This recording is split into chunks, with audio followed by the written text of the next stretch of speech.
Katikim na ba kayo nito? Lahat daw sila pinagupitan. Good morning, guys! Mag-breakfast tayo. Bumili ako ng donut, tsaka black tea. Naghanap ako, guys. Gusto ko sana mag 3-in-1 coffee.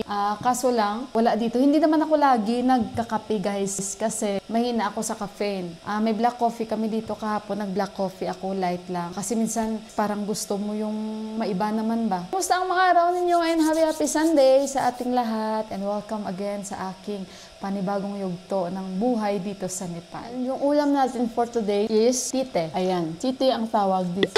Bigaw mo tite.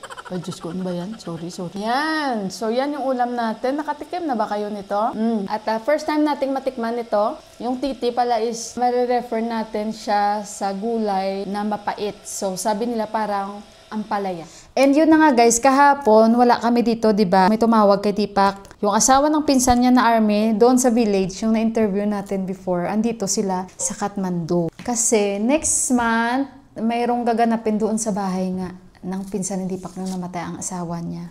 Pupunta tayo doon dahil may pudya. May padasal sila ulit. So pupunta tayo doon. Dahil 1 taon na siya. Ang bilis guys, no? 1 taon na siya guys. Ayun guys. At kahapon, tumatawag sila kay Deepak. Wala kami dito. Nasa labas kami. Kaya ayun. Wrong timing din. Ganyan kasi sila. Dapat magsabi early. Sa kanila kasi na kultura guys. Pag for example, bahay ng tiyuhin mo, hindi yan sila magpapaalam na pupunta kami. Ganito, ganyan. Sa culture nila, hindi yan ganun guys. Kusa na lang sila pupunta. Yung ganun. So ito yung tinatawag nila na Tetebe. Tetebe sa Nepal. Size nito guys, parang lemon lang siya. Hindi siya malaki, hindi siya maliit. Pag tinignan nyo siya guys, para siyang talong. Para siyang talong, pero mapait daw ito. So pag niluluto daw nila, according kay Didi, kinukuha nila ang ganito, nililinis nila itong taas nito. Yan, tapos ganyan lang. Ganito yung tsura niya. Tapos i-mix daw ito ng patatas. So, hindi ko alam kung paano ito hiwain. Siguro pa ganito na lang, ano. First time ko talaga ito makain.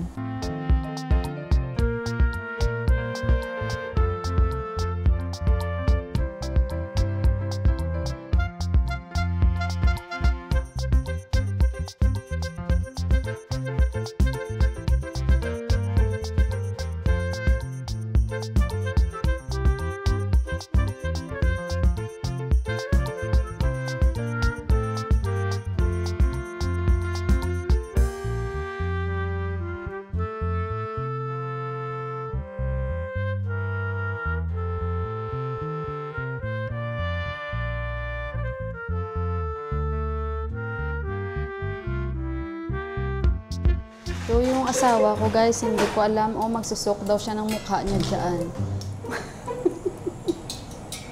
Diyos ko ang sitwasyon na amen. Ayan, bagong discover ni Deepak. Kakabalik niya lang yan. Galing siya nag-walking. So, luto ako ng kanyang roti.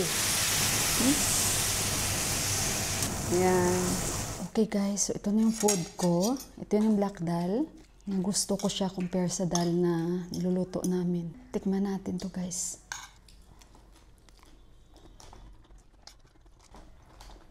Not bad siya guys Pero mafe-feel nyo yung pait niya. Slight.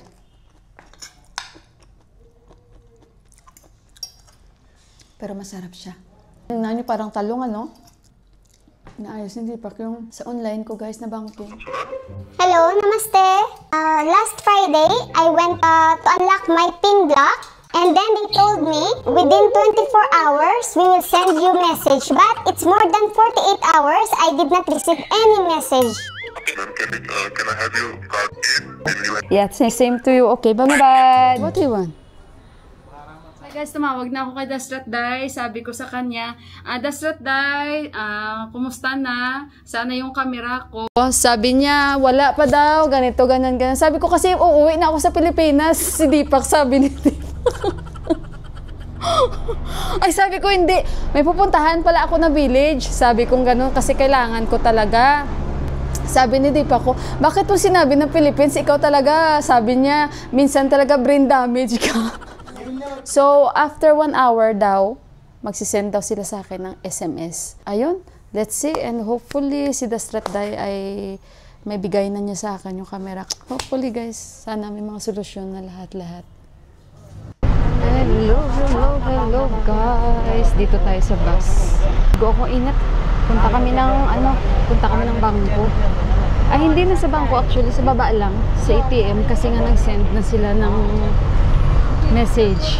Within 1 hour after nag-send agad-agad sila. So, nandito tayo sa bus dahil malapit lang naman yung pupuntahan natin. Naantok ako guys, nag-i-edit ako. Pero, hindi naman ako makatulog dahil pupunta kami ng bangko nga. So, ayun. At see you na lang mamaya. Sige pa kami mag-boarding yan. Magpa-uwi kami. Unahin muna namin tapos magbayad kami sa school ni Johan.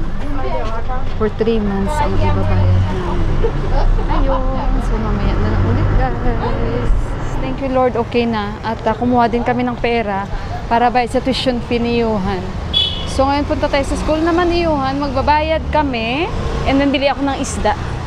Grabe yung init guys. So, i-open na ni the umbrella, Papa. Ito tayo. Guys, bili ako dito ng isda. Sabi ko 2, pero gusto ko ganyan. Yung may hininga pa siya. So, kinuhanan niya ako ng bago doon. Kasi ito sana, kaso lang pangit na yung hitsura.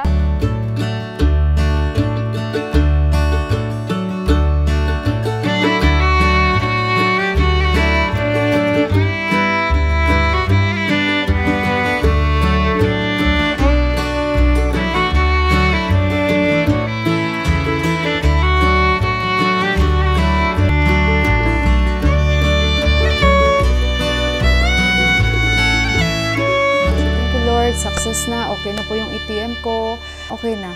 And sabi ni Deepak, baka daw bukas pupunta sila ni Madidi kasi hindi sila nakapunta, diba? So, ayun, okay na bukas or sa Sabado. Pero sa Sabado may pupuntahan tayo ng awarding nila ni Deepak, sasama tayo. Ayun guys, snacks tayo. Momo.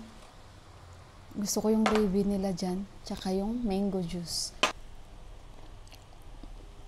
Ako ay magpapakulo ng tubig dahil si Johan darating na. So, chapaghetti. Ito naman yung gagawin ko na snacks para sa kanya, guys. Pero masarap yung guys, yung bulldog ba tawag doon? After add noodles and so i-boil 600 ml. Wala na, tansyahin ko na lang cook for 5 minutes. Ayan, remove from heat. Gato, ganyan. May vegetable mix pala siya, guys. Buksan nga natin. Lagay ko na dyan. Pakuluan lang natin. Sabi dito, base and 4 tablespoons of water, konting tubig, mag-iwan. Tapos, yung seasoning oil. Otherwise, mali tayo. Ito pala yun. Siguro yung vegetable mix, Kasi ito yung vegetable oil. Ito daw yung pinakalas na i-add natin. So, siguro ito. Kasi yung base, ay nako. Ito na nga lang, hirap pasinday Mila. So, ito. Yan. Sabay pala ito ilunod natin, guys. Yan. Diba, usually guys, tinatapon yung unang pakulo. Ito nga, kasi parang may karne siya. Kita nyo ba guys? Parang may karne kasi siya eh. Yan, sandali. Sana makuha ko na guys yung isang camera kasi alam nyo, na-excite din naman ako kasi para mag-travel tayo, magagamit ko na siya. Uy, naalang natin. Isip na naman ako, ano na naman yung uulamin. Guys, hindi ko type. Yung niluto ko today, yung tete, hindi ko siya type. Sabi ni Deepak, actually hindi ko nga to alam eh. Pero nung pinakita ko sa kanya, nag-research kami dalawa, sabi niya, I know now. At least natikman natin. Hey guys, nandito na si Johan. Lahat daw sila pinagupitan ng school. They cut the hair. Yeah, but half of them bald. Yeah. I'm not bald. It's good if they bald you. I want it to be bald. Yeah. Then you can. Not bad. Free pa yan guys. Imagine nyo. Thank you Panini ha. Ayaw niya daw yung haircut niya. Then if you want, you make it bald. Kasi guys, This is okay. bawal yan sa school. Papa, where? Ha? Papa, where? He will come now. Where? There in Manohara. Kasi guys, bawal yan sa school dito na kapag rules talaga yan nila. Kahit saan man na school. May standard talaga yan sa buhok sila dito guys. So, sandali muna ipakita ko sa inyo. So, kailangan daw mag-iwan tayo ng 4 tablespoon tubig dyan. So, okay na yan.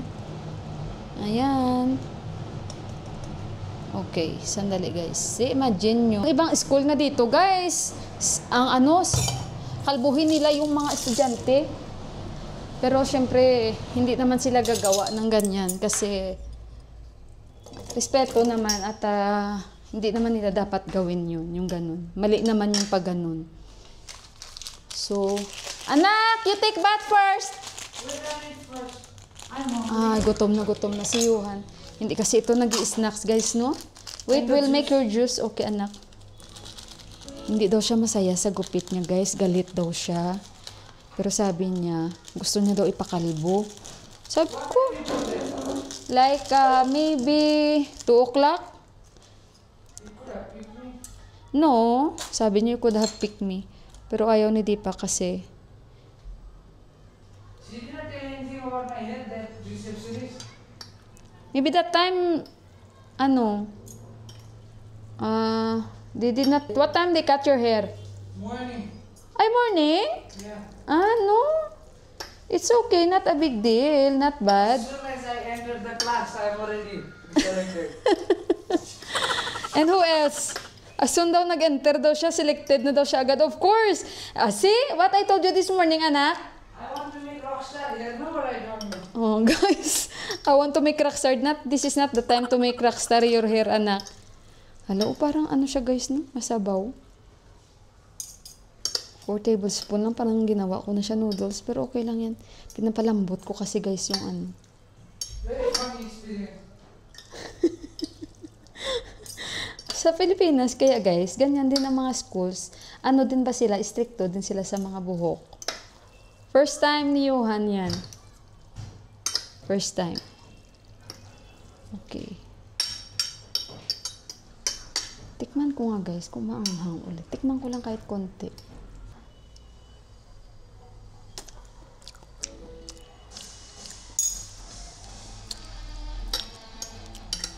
Ay, wala siyang anghang. Hindi siya manghang, guys. This is not spicy. Nice.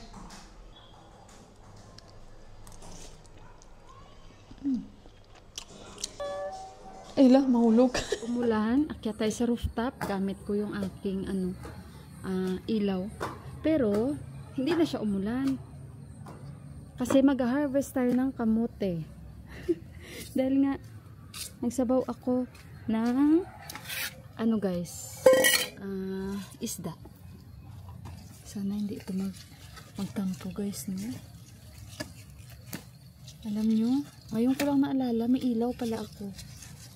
Kaya, ito lalagyan natin. Nakikita nyo ba? Ito. Teka lang. Ayan. Ito yung mga dahon. Kasi, medyo madilim dito sa aming rooftop, guys. Kaya, ayan. Kumukulo na kasi yung isda natin. Sayang din kasi ito pag hindi ko ito hinarvest at ilagay sa isda ko para dumami sila. Ganun ba yan, guys? Para dumami sila, diba? Si Johan at si Deepa gusto nila fried na fish, pero niluto ko yun sa guys, happy call, konting olive oil. Mabait talaga ng ating ay, kaya excited ako talaga maghigop ng aking dapat kasi nagpaplano ako munggo, inubos talaga, no? Minsan lang ito, kaya bigyan mo ko more dahon, please. Ito lang naman yung in-after ko. Dahon, please. Ito, bago. Ito. Yan. Matagal-tagal na kasi ito eh. Ano? Kasi maulan, guys, ba? Umulan siya saglit, guys. Hindi naman grabe na ulan. Umulan siya saglit. Matabi nga itong camera ko. But anyway, ayun. Baba na tayo. Okay na, hindi na nagtabingi yung ating baba tayo. Ito na yung ating nakuha.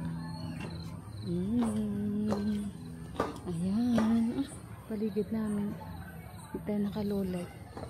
Tara, hugasan natin at ilagay ito. Guys, so 8:30 na dito. Hindi ako nag-mic. Ayan na yung ating ulo ng isda.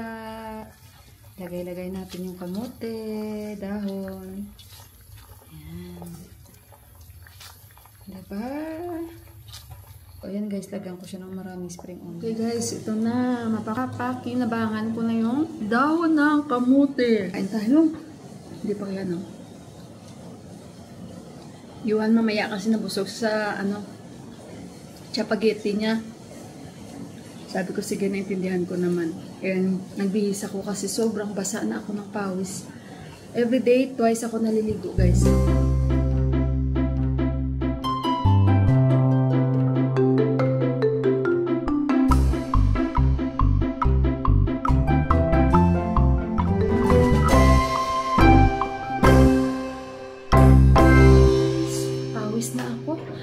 Hindi ko alam ang oras na. I think 10 o'clock na. Yan, 10:02 na nandito pa rin ako. So, yung isda, para ito bukas, balutin ko lang siya guys sa cling wrap at ilalagay sa ref. And yung may black daal pa kami konti na natira. So, si Juan hindi na siya nag-dinner dahil nabusog siya guys. Nabusog si Juan sa, ano ba yun? Spaghetti. Spaghetti. Yung nabusog siya. And si Deepak, yung sa pikul ko na niluto, may isda pa dito siya, dalawa. Ako, syempre, yung sinabawa natin. Medyo mainit na, no? Napawisan na ako. Talagang, ako guys, naligo siguro ako. So, ayun.